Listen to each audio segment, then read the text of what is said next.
అందరికీ నమస్కారం. నేను మీ పిసిరెడ్డి. దయచేసి ఈ వీడియో స్కిప్ చేయకుండా చివరి వరకు చూడండి. చాలా ముఖ్యమైనటువంటి విషయం అండి. తెలంగాణలో పట్టుమని 10 మంది ఉంటారు. ఈ వీడియో తెలంగాణ సమాజానికి సంబంధించిందో, లేకపోతే తెలంగాణ ప్రభుత్వానికి సంబంధించిందో, తెలంగాణ రాజకీయ పార్టీలకు సంబంధించిందో కాదండి. కేవలం కొంతమంది, ఒక 10 మంది. వీళ్ళు ఎంత నీచ నికృష్టులంటే సొంతంగా బతికే తెలివి లేదు. ఎప్పుడూ ఊళ్ళో నడక తినాలా, ఆ డబ్బుతో కడుపు నింపుకొని వాళ్ళు ఏది చెప్తే అది వాగాల.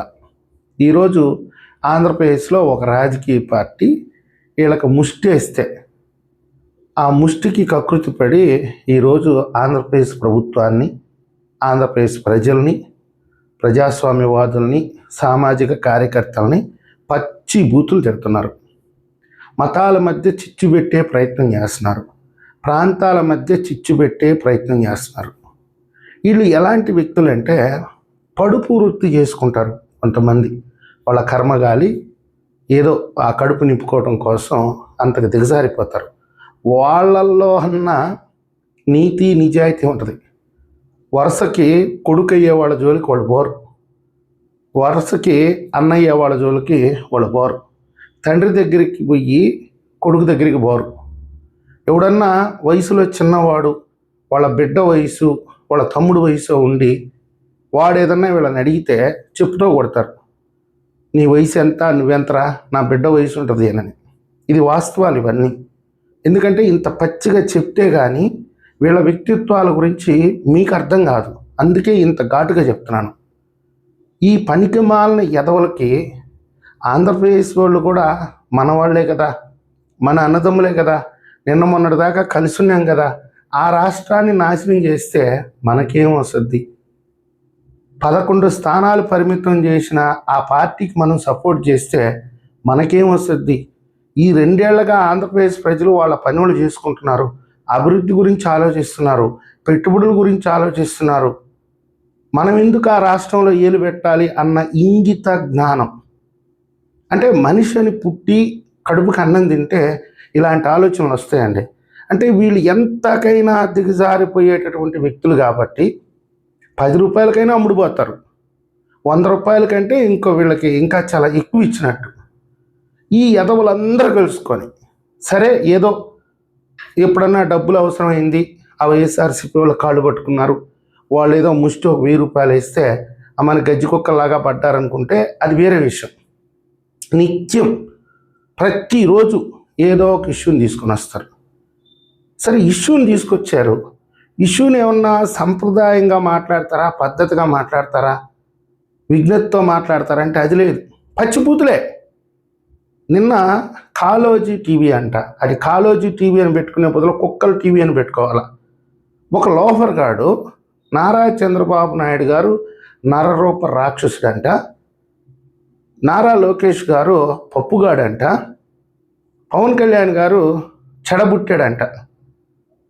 అంటే వీడు ఎంత బరి తెగించి మాట్లాడుతున్నాడో, ఎంత సభ్యత సంస్కారం లేకుండా మాట్లాడుతున్నాడో తెలంగాణ ప్రజల విజ్ఞతకే వదిలేస్తున్నాను. తెలంగాణ ప్రభుత్వం కూడా ఒకసారి ఆలోచించుకోవాలి. ఈ 2 రాష్ట్రాల మధ్య చిచ్చు పెట్టే 10 మందిని మీరు కంట్రోల్ చేయలేకపోతున్నారంటే, పైగా అక్కడ అధికారంలో ఉండేది ఒక జాతీయ పార్టీ. వాళ్ళు దేశంలో ఉండే ప్రతి రాష్ట్రాన్ని సమకోణంలో చూస్తారు వాళ్ళు.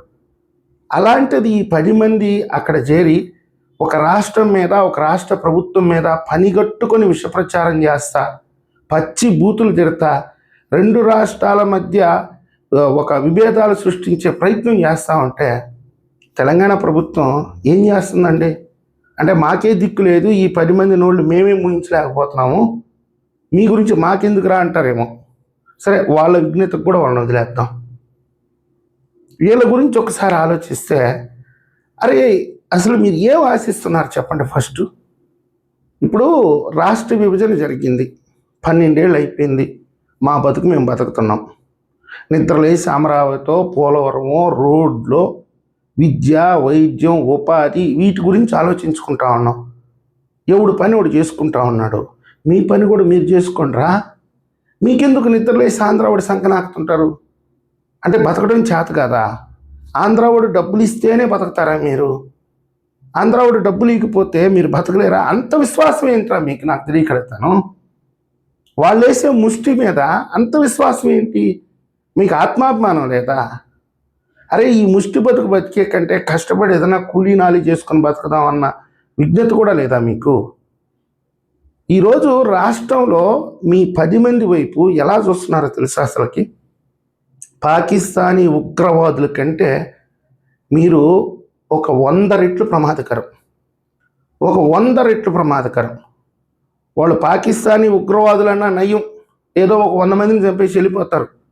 మీరు ఈరోజు మా రాష్ట్రాన్ని నాశనం చేయాలన్నట్టుగా మీ ఒక ఉద్దేశం ఉంది. స్పష్టంగా అర్థమవుతుంది మిమ్మల్ని చూస్తే. మీ స్వార్థం కోసం, మీ 10 మంది కడుపులు నింపుకోవడం కోసం. అరే 5 కోట్ల మంది ఉసురు కొట్టుకొని మీ కడుపులు మాత్రమే నింపుకుంటే, అరే మీరు మనుషులేనా నిజంగా? అసలుకి మనిషి జన్మ ఎత్తారా? ఈరోజు కేవీఆర్ గాడి పెళ్ళాము కన్నీళ్ళు పెట్టుకుంది, ఏడిసింది, ఆవిడ మీద కేసు పెట్టారు అని చెప్పి గగ్గోలు పెడుతున్నారే. మరి అమరావతి మహిళా రైతుల్ని నడి రోడ్డు మీద పోలీసు లాఠీ చేశారు కదరా, వాళ్ళ మీద కేసులు పెట్టారు కదరా, వాళ్ళు స్నానాలు చేస్తుంటే డ్రోన్లు పంపించారు కదరా.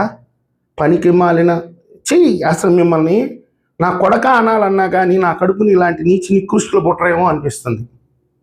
ఎడన్నా తదాస్తు దేవతల నుండి తదాస్తు అంటారేమో. నీలాంటి కొడుకులు గబక్కంగానే ఉంటే నేనైతే పురుట్లోనే అనకూడదు, కానీ ఇలాంటి నీచ నికృష్టుల్ని పురుటిలోనే వేసేసినవాడిని నేను. అసలు మీకేం పనిరా? మీకేం కావాలి చెప్పండి? మీ ఆకలి కోసం, మీ కడుపు నింపుకోవడం కోసం ఇంతకు దిగజారిపోతారా? ఆంధ్రాలో సమస్యలు ఉంటే ఆంధ్ర మేధావులు చూసుకుంటారు, ఆంధ్ర జర్నలిస్టులు చూసుకుంటారు. మీకేం పనిరా? మీది మీరు గడుక్కోండి. మీకేదైనా సమస్య ఉంటే మీరు అక్కడ పోరాటం చేయండి. అరే మీ సిగ్గులేని బతుకులకి నేను ఒకటి అడుగుతున్నా. ఈ 12 సంవత్సరాలుగా ఆంధ్రప్రదేశ్లో బతుకుతున్న జర్నలిస్టులు, నేను హైదరాబాద్లో బతుకుతున్న జర్నలిస్టుల గురించి నేను మాట్లాడట్లా, హైదరాబాద్లో ఉండే టీవీ ఛానళ్ళ గురించి, పత్రికల గురించి నేను మాట్లాడట్లా. అది మీరు చూసుకోండి. అక్కడ మీ పంచాయతీ ఏదైనా ఉంటే మాకు సంబంధం లేదు. మేము రమ్మని స్పష్టంగా చెప్తున్నాం. ఆంధ్రాకి వచ్చేసేయండి, ఆడ ఉండొద్దని చెప్తున్నాం. వాళ్ళు రావట్లా. మీరు ఏదన్నా మెడబెట్టి నెడితే ఏమన్నా వస్తారేమో, అది కూడా మాకు తెలియదు. ఆంధ్రాలో ఉండే జర్నలిస్టులు ఎవడైనా సరే తెలంగాణ గురించి కానీ, తెలంగాణ ప్రభుత్వం గురించి కానీ, తెలంగాణలో ఉండే రాజకీయ పార్టీల గురించి కానీ ఒక్కటంటే ఒక్క మాట మాట్లాడారా? ఎప్పుడైనా సరే తెలంగాణ బాగుండాలి, తెలంగాణ డెవలప్ కావాలి, ఇదే కదా ఎవడైనా మాట్లాడతాడు. మీరెందుకురా ఇంత దిగజారిపోతారు? ఒక పార్టీ వేసే ముష్టి బతుక్కా మీ బతుకు? అదే మీ బతుకు. ఒక పడుపు వృత్తి చేసుకునే ఆడది, కిరాయికి దొంగతనాలు చేసే ఒక చిల్లర దొంగ, వాడు కూడా మీలాగా బతకర్రా.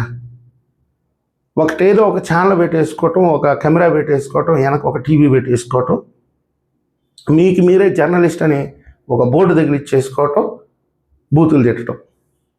మీరు తిట్టిన బూతులే కనుక నేను కానీ తిడితే మా ఆంధ్ర వాళ్ళు నన్ను చెప్పుతో కొడతారు. మరి తెలంగాణ వాళ్ళు ఎలా భరిస్తున్నారో నాకైతే అర్థం కావట్లా. మీ ప్రభుత్వం మిమ్మల్ని ఎలా వదిలేస్తుందో, అంటే మా ప్రభుత్వం కూడా ఈ పిచ్చి కుక్కల్ని రోడ్ల మీద తిరుగుతూ ఉంటే ఎన్నిసార్లు మొరపెట్టుకున్నా వాటిని పెట్టడం అట్లా. అట్లాగనే మిమ్మల్ని కూడా పిచ్చి కుక్కల లెక్క ఏమన్నా వదిలేసిందేమో నాకు తెలియదు, కానీ మీ బతుకు అది. సరే, వీళ్ళ పారుంబోకు బతుకులు, వీళ్ళ వ్యభిచారి బతుకులు, వీళ్ళ సిగ్గులేని బతుకులు, వీళ్ళ ఆత్మాభిమానం లేని బతుకులు ఇలా వదిలేయండి. ఆంధ్రప్రదేశ్ ప్రజలకి విజ్ఞప్తి చేస్తున్నా, మనం నిద్ర లేస్తే ఏ విధంగా మన చదువుల గురించి, మన భవిష్యత్తు గురించి, మన రాష్ట్ర పెట్టుబడుల గురించి మనం ఆలోచిస్తున్నామో ప్రతి క్షణం వాటి మీదే దృష్టి పెట్టాలి. కానీ ఇలాంటి నీచ నికృష్టుల ట్రాప్లో పడితే మాత్రం మనం మళ్ళీ సర్వనాశనం అయిపోతాం. 2019-24 మధ్యకాలంలో ఏం జరిగిందో మళ్ళీ రిపీట్ అవుతుంది. దయచేసి అప్రమత్తంగా ఉండండి. ఈ నికృష్టులకి సిగ్గు, శరం, మానం, అభిమానం ఏమీ లేదు. ఎంతకైనా దిగజారుతారు. తల్లి బిడ్డకు కూడా అక్రమ సంబంధం పెట్టే నీచ నికృష్టులు వీళ్ళు. దానికి జర్నలిస్ట్ అని చెప్పి ఒక ముసుగు వేసుకొని బతుకుతున్నారు. కాబట్టి మిమ్మల్ని అందరినీ కూడా మన సభ్యత, మన సంస్కారం అది కాదు. మనం పీస్ఫుల్గా ఉండాలి, మనం ప్రశాంతంగా ఉండాలి, మన రాష్ట్రాన్ని మనం అభివృద్ధి చేసుకోవాలి. మన రాష్ట్రంలో ఉండే జర్నలిస్టులు కానీ, అనలిస్టులు కానీ, ప్రజాస్వామ్యవాదులు కానీ ఎప్పుడు కూడా ఇతర రాష్ట్రాలను బూతులు తిట్టో, అక్కడ ప్రభుత్వాలని హింసించో, వాళ్ళని కించపరిచో ఇలాంటి బతుకు ప్రాణం పోయినా చెయ్యం. వీళ్ళు శృతి మించిపోతున్నారు కాబట్టి ఈరోజు వీళ్ళ గురించైనా మాట్లాడాల్సి వస్తుంది. కానీ లేకపోతే ఈ నా కొడుకులు ఏంటి, వాళ్ళ బతుకులు ఏంటి, దీంతో సమానం వాళ్ళు. మీరెక్కడ ట్రాప్లో పడతారో, మీరెక్కడ తప్పుదారికి వెళ్తారో, మీరెక్కడ వీళ్ళని చూసి ఏమో వాళ్ళు చెప్పేది నిజం అనుకుంటారేమో, అప్రమత్తంగా ఉండని మిమ్మల్ని అందరినీ విజ్ఞప్తి చేస్తున్నాను. ఈ వీడియో మీద మీ అభిప్రాయాన్ని కూడా కామెంట్ రూపంలో తెలియజేస్తారని ఆశిస్తున్నాను. ఈ వీడియో నచ్చితే లైక్ చేయండి, సబ్స్క్రైబ్ చేయండి. ధన్యవాదాలు.